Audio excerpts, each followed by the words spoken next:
प्रश्न 1, निम्नलिखित बहुपदों का गुणनखंड निकालें यदि। प्रश्न पहला का पहला, तो प्रश्न है 2x का घात 3 minus 3x square minus 8x minus 3, तो गुणनखंड निकालना है इसका।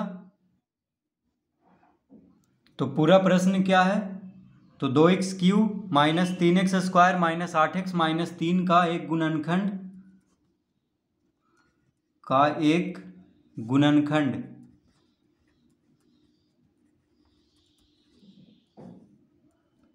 x प्लस 1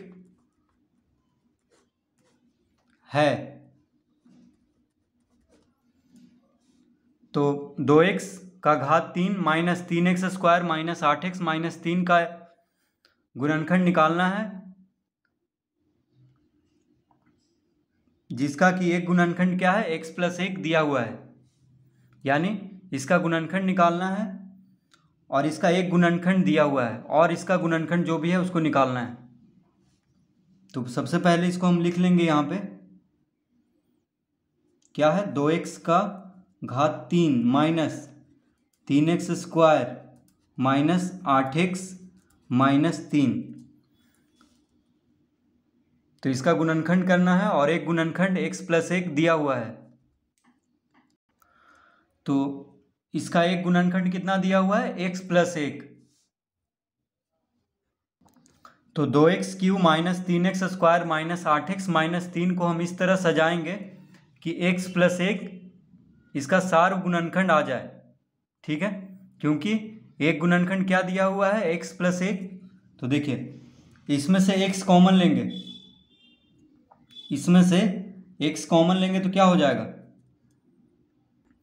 तो सबसे पहले तो हम देखिए ये लाइन हम छोड़ देंगे, ठीक है, इसके निचला लाइन में आ जाएंगे यहाँ पे।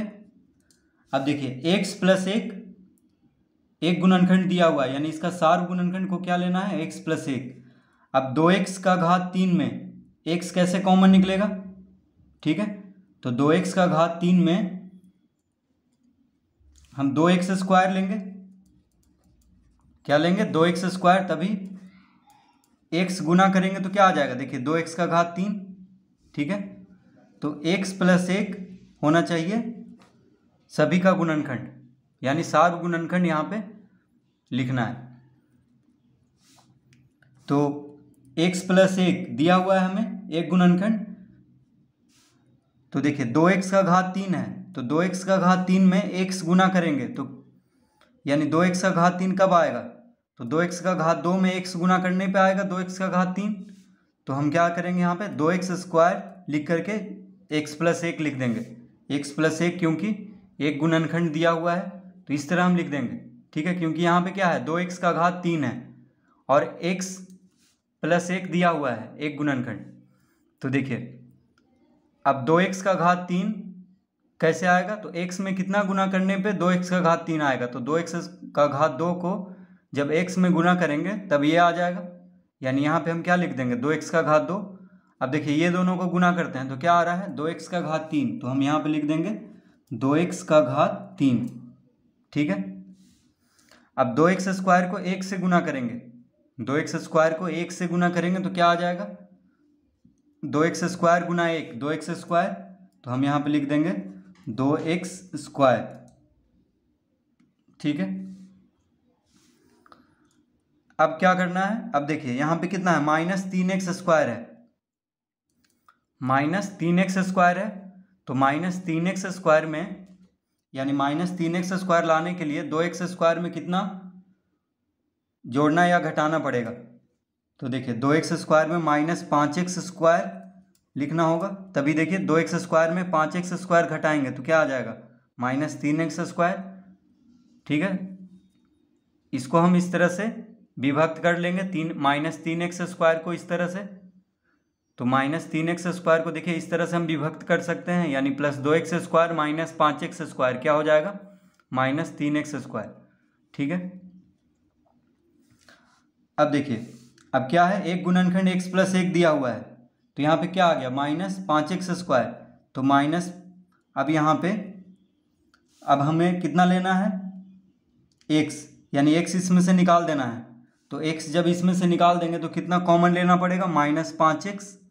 अब यहाँ पे लिख देंगे x प्लस एक, क्या लिख देंगे, x प्लस एक, इस तरह से।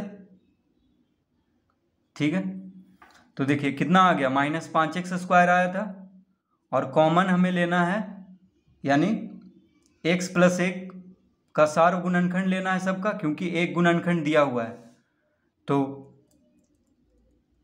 -5x² में, तो -5x² लाने के लिए x में कितना गुना करना पड़ेगा, -5x। तभी देखिए -5x गुना x क्या आ रहा है, -5x²। ठीक है, तो -5x² यहाँ पे आया था, और x प्लस एक दिया हुआ है गुणनखंड, एक गुणनखंड। तो इसमें कितना, इसको लाने के लिए x में कितना गुना करना पड़ेगा, -5x। तो इस तरह हम लिख लेंगे। अब -5x गुना x क्या होता है, -5x², और -5x गुना एक क्या हो जाएगा, -5x। तो हम यहाँ पे लिख देंगे -5x। ठीक है, क्या लिख देंगे, -5x। अब क्या करेंगे, देखिए -8x है यहाँ पे, और यहाँ पे क्या है, -5x। तो -8x लाने के लिए -5x में कितना जोड़ना पड़ेगा, यानी -3x यहाँ पे लिखेंगे, तभी -8x आएगा, क्योंकि -5x -3x क्या आएगा, -8x। तो इस तरह लिख लेंगे।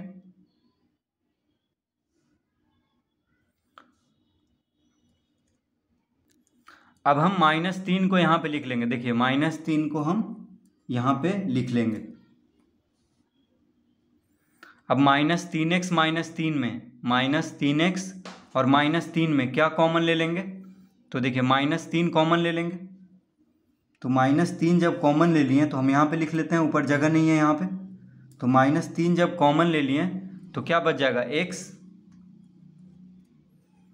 और यहाँ माइनस है, यहाँ क्या है, माइनस है, तो माइनस माइनस क्या हो जाता है, प्लस।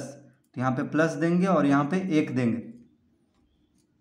ठीक है, तो देखिए x प्लस एक सार्व गुणनखंड, इस तरह से इसको सजा देना है कि x प्लस एक सार्व गुणनखंड निकल जाए सभी का, यानी दो दो पद लेने पे। देखिए इन दोनों का 2x² जब कॉमन लिए हैं तो x प्लस एक निकल गया। उसी तरह इन दोनों में से -5x को कॉमन लिए हैं तो x प्लस एक हो गया कोष्टक में। उसी तरह -3x -3 में -3 कॉमन लिए तो क्या आ गया, x प्लस एक। तो इस तरह से हम लिख लेंगे। तो इसका मतलब हुआ कि 2x³ -3x² -8x -3 को इस तरह से सजाना है कि x प्लस एक सार्व गुणनखंड निकल जाए इसका। तो 3x को इस तरह से लिख लेना है, देखिए 2x² -5x² और -8x को -5x -3x के रूप में लिख लेना है। तो इस तरह कर लेंगे। अब देखिए x प्लस एक 3 जगह है, तो x प्लस एक को कॉमन ले लेते हैं। तो यहाँ पे x प्लस एक को कॉमन ले लिए तो क्या बच गया, 2x² -5x -3, इस तरह लिख लेंगे। तो x प्लस एक जब कॉमन ले लिए तो क्या बच गया, 2x² -5x -3। अब हम इसको लिख सकते हैं, देखिए x प्लस एक, अब इसका गुणनखंड करेंगे तो मध्य पद में क्या है, -5x है। तो मध्य पद को इस तरह से तोड़ेंगे कि गुना करने पे कितना आ जाए, 3 दूना 6 आ जाए, और जोड़ने या घटाने पे आ जाए -5। ठीक है, जोड़ने या घटाने पे कितना आ जाए, -5 आ जाए, और गुना करने पे आ जाए 3 दूना 6। तो इसको हम लिख लेंगे 2x²।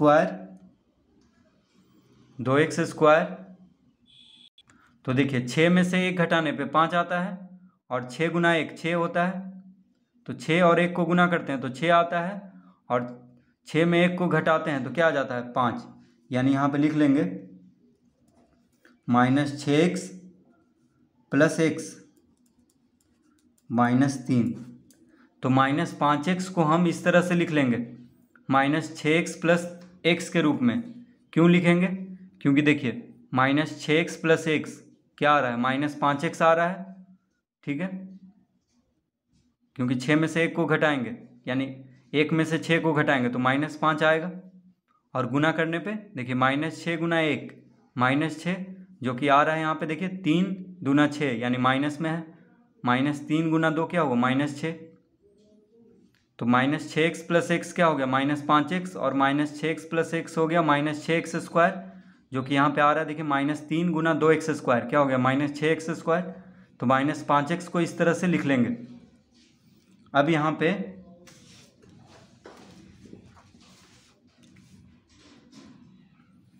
तो अब इसको लिख लेंगे x प्लस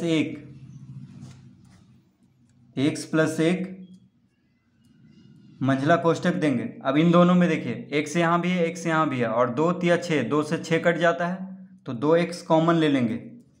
इन दोनों में 2x कॉमन ले लेंगे तो क्या बच जाएगा, यहाँ पे 2x कॉमन ले लिए तो x बच गया। अब 6x में से 2x कॉमन ले लिए तो 3, यानी -3, क्योंकि यहाँ पे माइनस है, ये प्लस में है तो माइनस यहाँ पे देंगे, तो यहाँ पे 3 लिख देंगे। तभी देखिए 3 दूना 6, यानी -6x आएगा। अब +x -3 में कुछ कॉमन नहीं दिख रहा है तो 1 कॉमन ले लेंगे, यानी +1। तो +1 जब कॉमन ले लिए तो इसी को लिख देंगे x -3, मंझला कोष्टक को बंद कर देंगे। अब हम इसको लिख सकते हैं, देखिए x प्लस 1, x -3 यहाँ पे x -3 2x के साथ भी गुना हो रहा है और x -3 प्लस 1 के साथ भी गुना हो रहा है, तो x -3 को कॉमन ले लेंगे। x -3 को जब कॉमन ले लिए तो क्या बच गया, 2x प्लस 1 बच गया। तो अब यहाँ पे लिख देंगे 2x प्लस 1। तो इस तरह से इसका गुणनखंड करेंगे तो इसका उत्तर देखिए आ चुका है x प्लस 1। ये तो पहले से दिया हुआ था इसका गुणनखंड, और 2 गुणनखंड कौन कौन आ गया, x -3 गुना 2x प्लस 1। तो इसका उत्तर हो गया x प्लस 1 गुना x -3 गुना 2x प्लस 1, यानी 3 गुणनखंड होगा इस प्रश्न का। तो एक पहले से दिया हुआ था, 2 हमें और निकालना है, तो इस तरह से निकालेंगे।